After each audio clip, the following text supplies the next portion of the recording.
country back.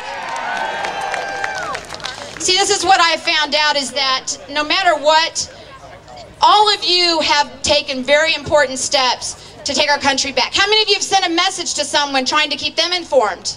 An email, forwarded it. See, you are the movement. You are patriots. Now let me ask you a couple more questions before I go. How many of you consider yourself a Republican or conservative? Yeah. How many of you are independents or libertarians? Okay. Well, yay for you too. How many of you are Democrats and willing to admit it? Or Reformed Democrats? All right. See, we don't bite hard. I like your shirt though. We're Grizzlies. We just do a lot of growling. It's the left that bites. Am I right? Yeah. They bite pretty nasty too. And you better make sure you go get a tetanus shot if they bite you. But how many of you are American patriots? That is what binds us all together. And I want to ask you to do me one favor, and that is help us to continue this fight. Starting on the 3rd, we have to hold these people accountable. We have to start thinking about the next election. I know it's hard. It's like feels like we're never going to get to the 2nd. And now we're saying we want you to do more. But folks, we can't go back to sleep. We have to keep working. And I am counting on you. I know I'm going to step up to the plate and do what needs to be done. But I'm asking, are you going to do that? Will you do that? So I want you, just for accountability's sake, I want you to turn to your neighbor and say, I will do my job. And then I want you to just say, we will hold our elected officials accountable. Let's say it.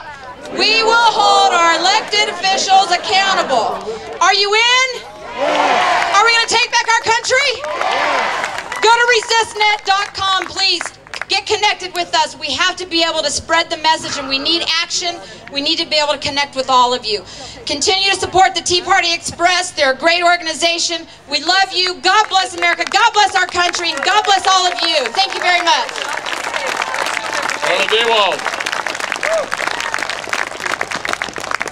Now, as a male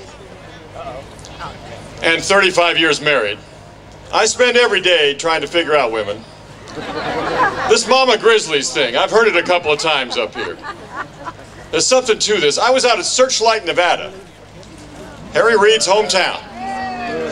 And I was there with just 30,000 of my closest friends. And it was wintertime. If you've ever been to the desert in wintertime, it's cold and the wind blows.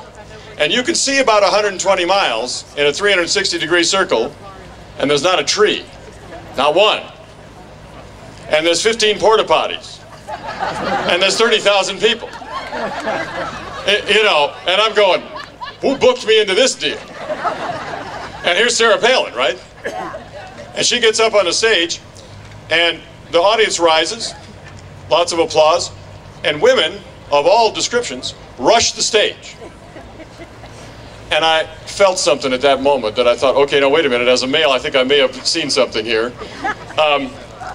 Females, I think, are responding to Sarah Palin not only because she's like a real mom and woman and has kids and problems and, you know, whatever, but also because what Obama and Pelosi and Reid are doing threatens future generations. If women have one thing in common, they're constantly focused on kids and their kids and their kids. That's what women do in here and here. And when we had our first grandkid, I mean, my wife just changed in front of my eyes. The grandma gene kicked in. There was nothing more important. I mean, forget it. You don't have any plans anymore. You have a grandkid. You know, okay. I mean, what do you say? You know, you say, okay. So I think that's what's happening. Democrats have depended on women and the majority of women votes for the last, I don't know, 30, 40 years. You know what the polls show today? Not only are independent voters generally moving overwhelmingly to challenge candidates, to vote for challengers, but women, for the first time in many, many years, are moving to the GOP from the Democrats. And I think it's because the Democrats threaten the future livelihood and the future prospects of our children. That's fundamental. Okay, how am I doing as a male? Have I got this down? All right.